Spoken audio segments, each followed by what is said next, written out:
सूत जी कहते हैं, सौनक जी वहां पहुंचकर राजा परीक्षित ने देखा कि एक राजवेशधारी शूद्र हाथ में डंडा लिए हुए है और गाय बैल के एक जोड़ी को इस तरह पीट रहा है जैसे वो उनका स्वामी ही ना हो। वो कमल तंतु के समान श्वेत रंग का बैल एक पैर से खड़ा कांप रहा है तथा शूद्र की ताड़ना से पीड़ित और भयभीत होकर मूत्र त्याग रहा है। धर्मोपयोगी दूध, घी और हविष्य पदार्थों को देने वाली वो गाय भी बार बार शूद्र के पैरों की ठोकरें खाकर अत्यंत दीन हो रही थी। एक तो वो स्वयं ही पतली दुबली थी, दूसरे उसका बछड़ा भी उसके पास नहीं था। उसे भूख लगी थी और उसकी आंखों से आंसू बह रहे थे। स्वर्ण जरित रथ पर चढ़े हुए राजा परीक्षित अपने धनुष चढ़ाकर मेघ के समान गंभीर वाणी से उसको ललकारा, रे तू कौन है जो इतना बलवान होकर भी मेरे राज्य की इन दुर्बल प्राणियों को बलपूर्वक मार रहा है? तूने नट की भांति वेश तो राजा का बना रखा है, परंतु कर्म से तू शूद्र जान पड़ता है। हमारे दादा अर्जुन के साथ भगवान श्री कृष्ण परम धाम पधार जाने पर इस प्रकार निर्जन स्थान में निरपराधों पर प्रहार करने वाला तू अपराधी है, अतः वध के योग्य है। उन्होंने धर्म से पूछा, कमल नाल के समान आपका श्वेत वर्ण है, 3 पैर ना होने पर भी आप एक पैर से चलते फिरते हैं। ये देख मुझे बड़ा कष्ट हो रहा है, बतलाइए आप क्या बैल के रूप में कोई देवता हैं? अभी ये भूमंडल कुरुवंशी नरपतियों के बाहुबल से सुरक्षित है, इसमें आपके सिवा और किसी भी प्राणी की आंखों से शोक के आंसू बहते मैंने नहीं देखे। धेनुपुत्र, आप शोक ना करें, इस शूद्र से निर्भय हो जाएं। गोमाता, मैं दुष्टों को दंड देने वाला हूँ, आप रोए नहीं। आपका कल्याण हो देवी। जिस राजा के राज्य में दुष्टों के उपद्रव से सारी प्रजा त्रस्त रहती है, उस मतवाले राजा की कीर्ति, आयु, ऐश्वर्य और परलोक नष्ट हो जाते हैं। राजाओं का धर्म ही यही है कि वो दुखियों का दुख दूर करे।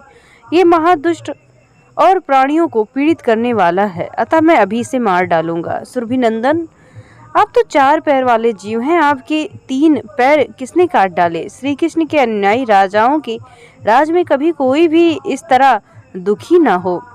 वृषभ, आपका कल्याण हो, बतलाइए आप जैसे निरपराध साधुओं का अंग भंग करके किस दुष्ट ने पांडवों की कीर्ति में कलंक लगाया है?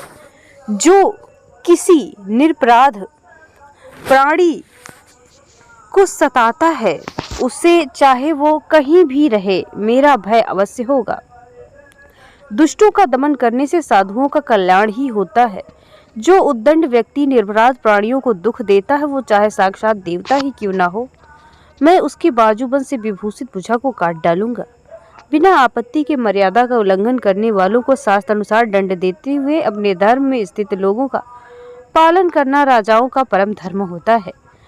धर्म ने कहा, राजन, आप महाराज पांडु के वंशज हैं, आपका इस प्रकार दुखियों को आश्वासन देना आपके योग्य नहीं, क्योंकि आपके पूर्वजों के श्रेष्ठ गुणों ने भगवान श्री कृष्ण को उनका सारथी और दूत आदि बना दिया था। नरेंद्र, शास्त्रों के विभिन्न वचनों से मोहित होने के कारण हम उन पुरुषों को नहीं जानते जिससे क्लेशों के कारण उत्पन्न होते हैं। जो लोग किसी प्रकार के द्वैत को स्वीकार नहीं करते, वे अपने अपने दुख का कारण बतलाते हैं।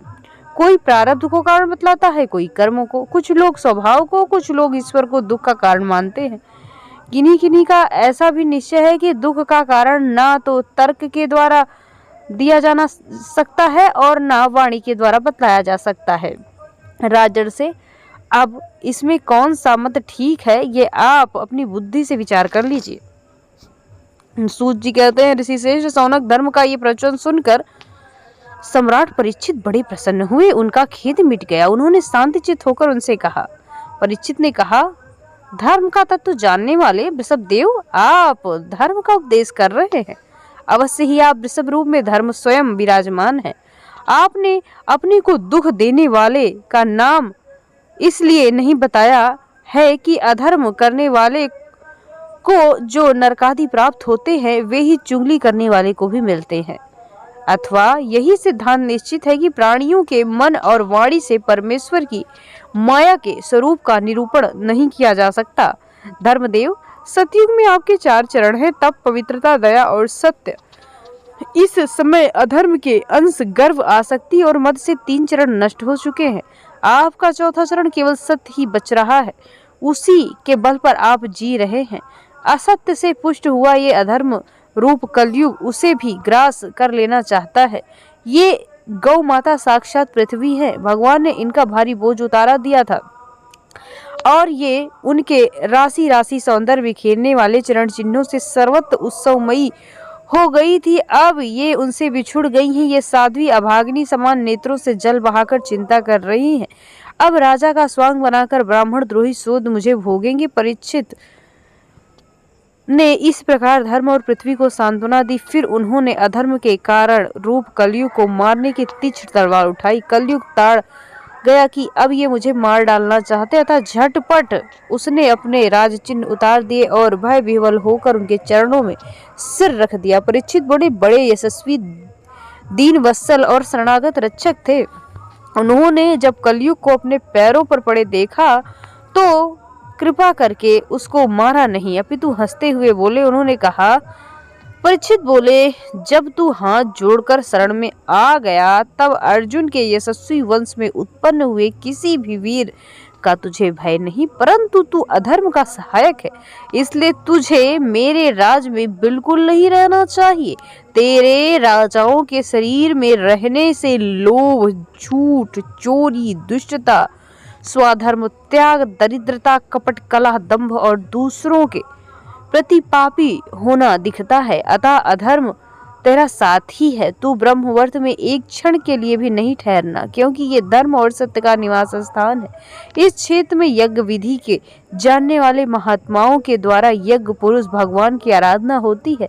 इस देश में भगवान श्री हरि यज्ञों के रूप में निवास करते हैं। यज्ञ के द्वारा उनकी पूजा होती है और वे यज्ञ करने वाले का कल्याण करते हैं। वे सर्वात्मा भगवान वायु की भांति समस्त चराचर में जीवों के भीतर बाहर एक रस स्थित है। उनकी कामनाओं को पूर्ण करने का फल कुछ और ही है। सूत जी कहते हैं, परीक्षित की आज्ञा सुनकर कलयुग सिरा उठा। यमराज के समान मारने के लिए उद्धत हाथ में तलवार लिए परीक्षित ने वो बोला।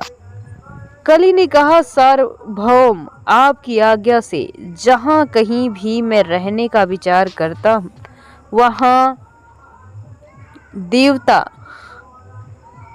आप धनुष चढ़ाए खड़े हो जाते हैं। धार्मिक शिरोमणि, आप मुझे स्थान बतलाइए जहां मैं आपकी आज्ञा का पालन करता हुआ स्थिर रह सकूं।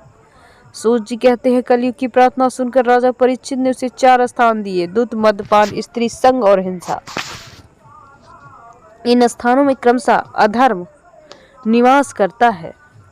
उसने भी स्थान मांगे, तब समर्थ परीक्षित ने उसे रहने के लिए और एक स्थान दिया, सुवर्ण यानी धन। इस प्रकार कलयुग के 5 स्थान हो गए: झूठ, मद, काम, वैर, रजोगुण।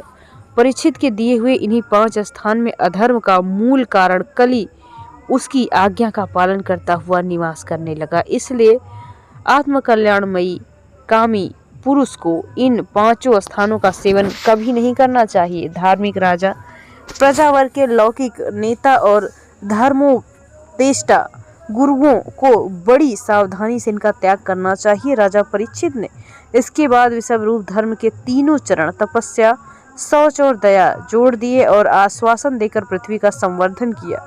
वे ही महाराजा परीक्षित इस समय राज सिंहासन पर, जिसे उनके पितामह महाराज युधिष्ठिर में वन में जाते समय उन्हें दिया था, विराजमान है। वे परम यशस्वी सौभाग्यजन चक्रवर्ती सम्राट राजर्षि परीक्षित इस समय हस्तिनापुर में कौरव कुल की राजलक्ष्मी से शोभायमान है। अभिमन्यु नंदन राजा परीक्षित वास्तव में ऐसे प्रभावशाली हैं जिनके शासनकाल में आप लोग इस दीर्घकालीन यज्ञ के लिए दीक्षित हुए हैं। बोलो वृंदावन विहारी लाल की जय। राधे कृष्णा।